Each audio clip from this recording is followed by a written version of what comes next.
The mahogany conference table gleamed under the artificial lights of Bennett Industries' main boardroom. I adjusted my simple black blazer, bought off the rack at a department store, exactly what my family would expect from their struggling youngest daughter, and took my usual seat at the far end of the table. "Sarah dear," my mother's voice carried that familiar note of disappointment, "you could have at least worn something more appropriate for a family business meeting." I glanced down at my outfit, hiding a smile. The blazer probably cost more than her entire designer ensemble, but they'd never know that. Just like they'd never bothered to ask what I really did for the past 5 years. My brother Michael strode in, every inch the heir apparent in his tailored suit. He'd taken over as CO 3 years ago when Dad semi-retired, a position he'd neither earned nor deserved. But in our family, being the firstborn son trumped little things like competence or vision. "Still playing secretary at that little tech startup?" He smirked, settling into his power position at the head of the table. "What do they call you there? Executive assistant to the assistant executive?" I kept my expression neutral. "Administrative director," I corrected, though it didn't matter. They'd already written their own version of my story. Dad entered last, still carrying himself with the authority of a man who'd built an empire, even if that empire was now slowly crumbling under Michael's leadership. Not that anyone would admit it. "Before we begin," Michael announced, shuffling some papers importantly, "I think we need to address the elephant in the room." He fixed me with what he probably thought was a compassionate look. "Sarah's situation." Here it came. I'd been waiting for this moment for exactly 3 years, 2 months and 15 days. "The family image is important," my mother added, her perfectly manicured hands clasped in front of her. "And frankly, dear, working as a secretary at your age, it reflects poorly on all of us." I thought about the meeting I'd had just that morning. The final signatures on documents that would shake the city's business world to its core. The Forbes photographer who'd left my real office, not the tiny cubicle my family had never bothered to visit, just hours ago. "We've been patient," Michael continued, "hoping you'd come to your senses. Return to the family business where you belong. In an appropriate role, of course." "Of course," I echoed softly. "What did you have in mind?" "Well," he smiled condescendingly, "we could use someone to organize the company archives. Maybe handle some basic administrative duties." My phone buzzed silently in my pocket. A message from Marcus, my actual CFO. "Contracts signed. Press release scheduled for 6 p.m. I checked my watch. 2 hours until everything changed. "The thing is," Dad leaned forward, "the Bennett name means something in this city. And your current position, it's becoming embarrassing." I thought about the Bennett Industries stock price, down 40% since Michael took over. About the clients they'd lost, the innovations they'd missed, the future they couldn't see coming. "Did you know," I said carefully, "that the tech sector is announcing a major acquisition today? Biggest deal in the city's history." Michael waved his hand dismissively.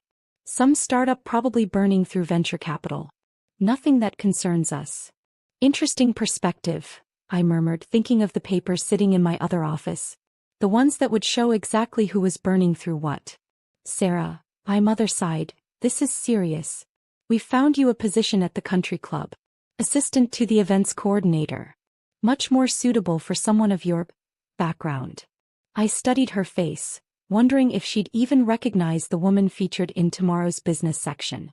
The one they were calling a tech visionary, a silent empire builder, the future of innovation. "The timing is perfect," Michael added smugly. "That little startup you're working for, what's it called? Nexus Tech? I hear they're having financial troubles." I bit back a laugh. Nexus Tech was my smallest holding company, deliberately kept modest, deliberately struggling on paper. The perfect cover for what I'd really been building. "Financial troubles?" I asked innocently. "What makes you say that?" He preened slightly. "I have sources. Inside information. They're about to be acquired by a major player. Probably clean house, strip the assets. You'll be out of a job anyway." My phone buzzed again. "Marcus, media alert in 10 minutes. Preliminary leak to build suspense." "Actually," I said, standing slowly, "I should probably head back to the office. Lots of paperwork to handle with this acquisition you mentioned." "Don't worry," my mother called as I headed for the door. "The country club position starts Monday. We've already arranged everything. I paused at the threshold. That's thoughtful of you. But I think I'll be busy Monday. And probably every day after that. Doing what? Michael scoffed. Filing papers for your soon-to-be unemployed boss? Just then, every phone in the room chimed simultaneously. Breaking news alerts. I didn't need to look at my screen. I knew what it said. Breaking. Major tech acquisition to be announced at 6 p.m. Sources say largest deal in city history. Mystery buyer to be revealed. Some startup burning through venture capital, I quoted softly, watching Michael fumble with his phone. Nothing that concerns us, right? I walked out, leaving them to their confusion. In less than 2 hours they'd learn exactly what concerned them. And exactly who they'd been underestimating all these years. The next hour passed in a blur of final preparations. In my real office, the entire top floor of the gleaming Atlas Tower downtown, I reviewed the press release one last time while Marcus paced nearby. They have no idea, do they? He asked, adjusting his tie nervously. Your family? That you're about to own their company too. I smiled, remembering Michael's smug certainty about his inside information regarding Nexus Tech. He'd been right about one thing, it was being acquired. What he didn't know was that Nexus was just a small piece of my larger corporation, Atlas Technologies. And Atlas had just completed a hostile takeover of Bennett Industries' largest competitor. By tomorrow, Bennett Industries would have exactly 2 choices: merge with Atlas or face complete market obsolescence. They're about to know everything, I said, standing to adjust my blazer. The same simple black blazer that had so disappointed my mother.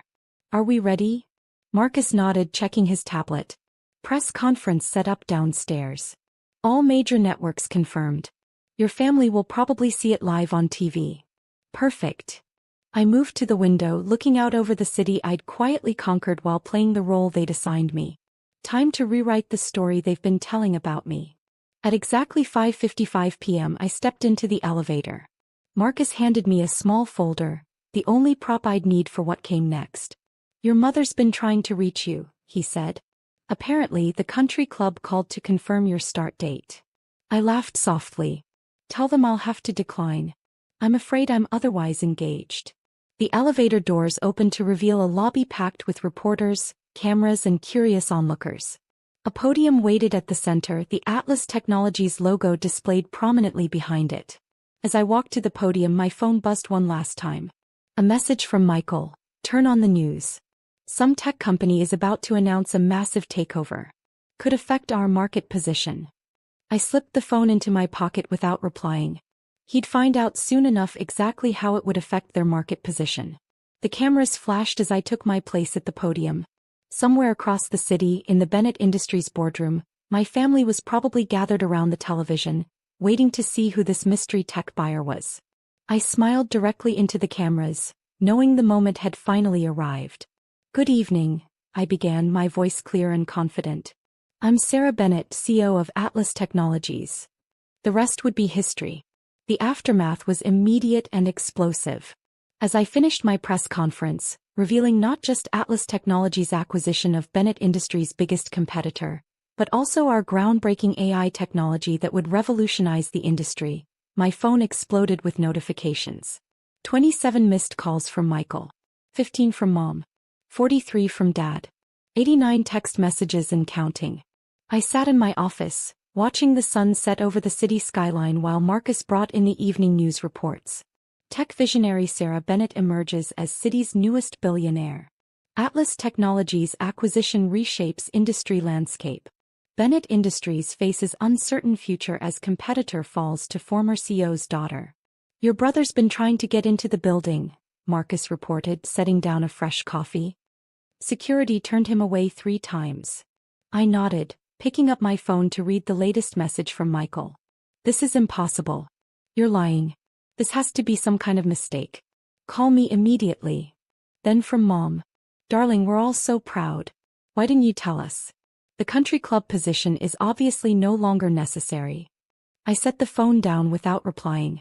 Through my office windows I could see the Bennett Industries tower in the distance, where I knew they were probably having an emergency board meeting right now. Ms. Bennett, my assistant's voice came through the intercom. Your father's here. He's in the lobby. I checked the security feed. There he stood, Richard Bennett, looking smaller somehow in the vast marble lobby of Atlas Tower. His usual commanding presence diminished by confusion and dawning realization. "Send him up," I said after a moment's consideration. "And Marcus? Pull up the merger proposal." While waiting, I studied my reflection in the window. Still wearing that simple black blazer that had so offended my mother's sensibilities this morning. Amazing how different the same outfit looked when framed by a billion-dollar view. The door opened and Dad stepped in. His eyes took in everything, the sophisticated technology displays, the wall of industry awards I'd kept hidden, the commanding view of the city he thought he knew. "The secretary," he said quietly, almost to himself. "All this time we thought. You thought what you wanted to think," I finished for him. Never asked, never looked closer, never questioned why a Stanford MBA with a perfect GPA would be content as a low-level administrator. He sank into one of the visitor chairs, looking older than I'd ever seen him. Why the deception? I turned to face him fully. Deception? I built this company openly. Filed all the proper paperwork. Even used my real name. You just never bothered to look. But Nexus Tech was a small subsidiary. A cover story for a family that wouldn't understand or accept what I was really building. I sat down behind my desk. "Did you know Michael tried to buy them last year? Offered them pennies on the dollar, thinking they were struggling." Dad's face showed he hadn't known. "He was negotiating with my junior VP," I continued, "who reported directly to me. Every lowball offer, every arrogant comment, every time he called it a little woman-owned startup that needed a real businessman to take charge." "Sarah," he began, but I held up my hand. "Now we should discuss the merger proposal." "Merger proposal?" I slid a folder across the desk. "Atlas Technologies is offering to acquire Bennett Industries. The terms are generous, considering your company's recent performance." He opened the folder with trembling hands. This would mean. It means Bennett Industries becomes part of Atlas. You keep the name, keep some autonomy, but ultimately answer to our board." I paused. To me, the silence stretched between us, heavy with years of dismissal and underestimation. "And if we refuse?" I pulled up a market analysis on my screen, turning it so he could see. "Then you compete against us. Against our superior technology, our growing market share, and the fact that as of an hour ago, we own your largest supplier." His face paled. "The Morrison Group acquisition. That was you too."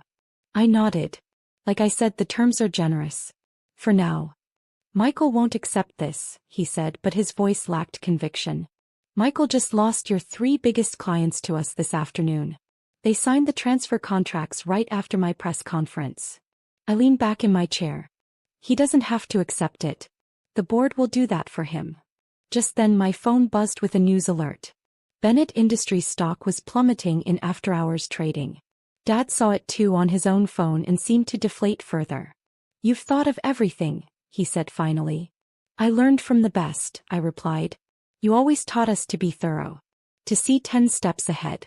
I just applied those lessons differently than you expected." A knock at the door interrupted us. Marcus entered with a tablet. "Sorry to interrupt, but Mrs. Bennett and Mr. Michael Bennett are in the lobby. They're insistent." I looked at my father. "Your choice. We can all discuss this now, or you can take the proposal back to them. Either way, I need an answer by morning." Dad stood slowly, clutching the folder like a lifeline. "We'll discuss it as a family." "No," I corrected gently. "You'll discuss it as a business. That's what you always wanted, isn't it? For me to take business seriously." As he turned to leave, he paused at the door. The secretary role, all those years, was the perfect cover. No one questions the quiet woman taking notes in the corner. No one edits what they say around the person they think isn't important. I smiled slightly. "Even you never noticed when I stopped bringing coffee to meetings and started buying your competitors." After he left, Marcus brought in the evening reports. "Your mother's called 6 more times. Michael's threatening to sue for corporate espionage." "Let him try," I said, turning back to the window. "Every document is perfect. Every transaction legal. They raced me to be thorough after all." As night fell over the city, I watched the lights come on in buildings I now owned. Tomorrow would bring more challenges, more family drama, more attempts to regain control. But for now, sitting in my office in my simple black blazer, I was exactly where I needed to be. Because sometimes the best revenge isn't proving people wrong. It's letting them realize they never really knew you at all. The morning after my revelation brought exactly the chaos I'd expected. I arrived at Atlas Tower at 7 a.m. to find the lobby already buzzing with activity. Reporters camped outside, financial analysts making predictions on morning shows, and my family, well, they were making their own kind of noise. "Your sister's on CNBC," Marcus reported, falling into step beside me as I walked to my office. "Claiming she always knew you had potential and supported you from the beginning." I smiled, remembering Amanda's words at last month's family dinner. At least I'm doing something worthwhile with my life, not just pushing papers at some startup. And Michael issued a press release. Says Bennett Industries welcomes the opportunity to collaborate with emerging tech companies and looks forward to guiding your innovative but inexperienced team. I settled behind my desk, opening my laptop. Send him the latest market reports. Show him exactly who needs guidance. The numbers were devastating. Bennett Industries stock had dropped another 15% in pre-market trading. 3 more major clients had already contacted Atlas about transferring their contracts. And the morning's financial papers were running stories about Michael's history of failed initiatives and missed opportunities. "Your mother's in the lobby again," my assistant's voice came through the intercom. "With your Aunt Patricia this time." I checked the security feed. Mom stood there in her designer suit, trying to charm the security desk while Aunt Patricia filmed the lobby on her phone, probably for her social media where she'd already posted 3 times about her brilliant niece who takes after my side of the family. "Send them up," I said. "And Marcus, bring in the family trust documents."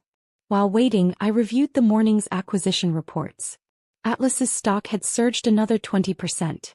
Our AI technology announcement had sparked a buying frenzy, and the patents all in my name were already being called revolutionary. The door opened and Mom swept in, arms outstretched. "Darling, why didn't you tell us? We've been worried sick." "Have you?" I remained seated. "Funny, you weren't worried yesterday when you were arranging my country club job." She faltered slightly but recovered quickly. "Oh, that. We were just trying to help. Obviously you didn't need it. Though you might have said something." "I did. Many times. You just never listened." Aunt Patricia was still filming, panning across my office. "This will be perfect for my Instagram. My niece, the tech mogul. The country club ladies won't believe it." "No photos," I said firmly. "And no social media. The only statements about Atlas come from our official channels." "But we're family," Mom protested. "Surely we should be involved in the narrative. Like you involved me in the family narrative?" I pulled up some old social media posts on my screen. "Here's you last Christmas. So proud of Michael's leadership of Bennett Industries. At least one of my children understands business." She had the grace to look embarrassed. "And here's Aunt Patricia. Some people work their way up, others settle for secretary work. So disappointed in my niece's lack of ambition."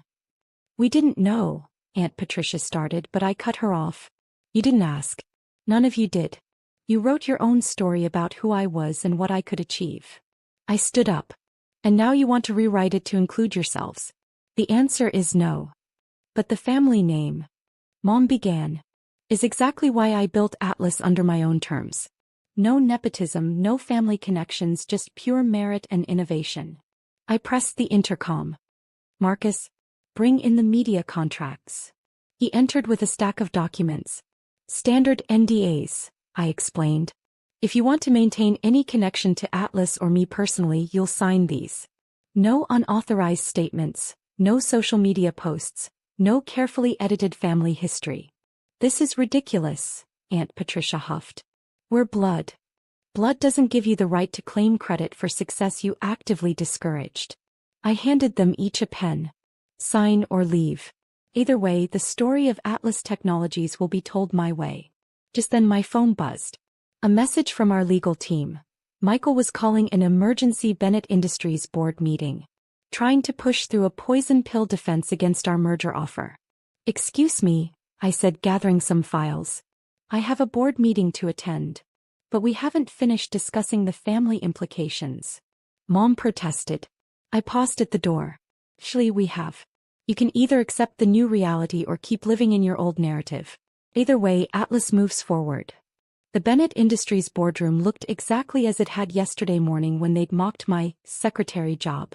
But now, sitting at the head of the table as the potential acquirer rather than the dismissed daughter, the dynamic had shifted dramatically. Michael stood at the front, desperately trying to rally support. This hostile takeover attempt is just that, hostile. We can fight this. Our family legacy is failing, I interrupted quietly, making every head turn. Your leadership has lost 40% of company value in 3 years. Your innovation pipeline is empty. And as of this morning, your largest remaining client has signed with Atlas. You can't just walk in here. He started. Actually, I can. Atlas now owns 15% of Bennett Industries shares, purchased slowly over the past year while you were too busy mocking my career to notice the buyer. The board members shifted uncomfortably. They'd all seen the morning's market reports. This isn't a hostile takeover, I continued. It's a rescue mission. Atlas can save Bennett Industries, modernize it, make it relevant again. Or we can let it fail under current leadership. And I suppose you think you should lead it? Michael sneered, but the effect was weakened by his obvious desperation. No, I replied calmly. I think Bennett Industries should be led by someone competent. Someone chosen for ability, not birth order. The board chairman cleared his throat. Perhaps we should hear Ms. Bennett's full proposal. For the next hour I laid out the merger plan.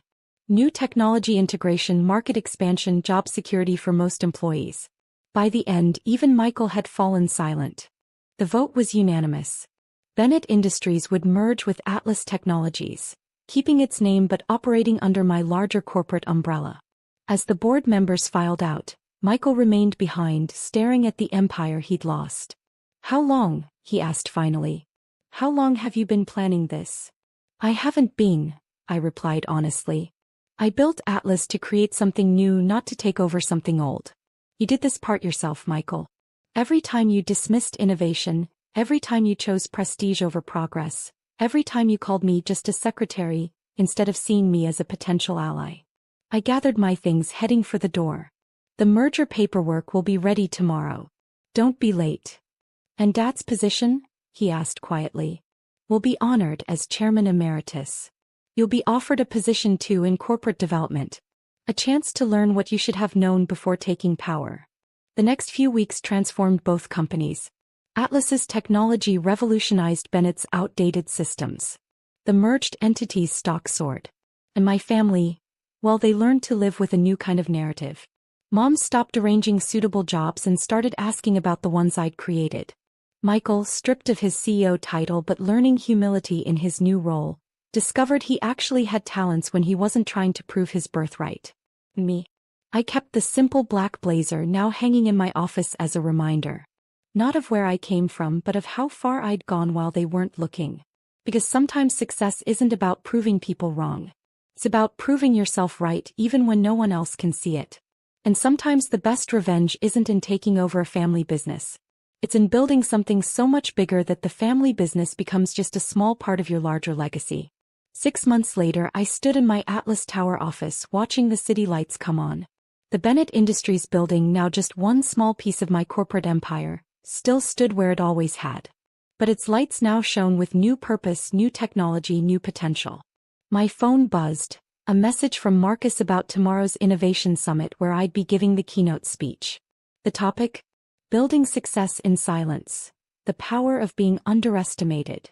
I smiled, remembering all those family meetings where they talked over me, around me, through me. They never noticed that the quiet one taking notes was actually taking names, taking stock, taking control. Their mistake. My victory. And I was just getting started.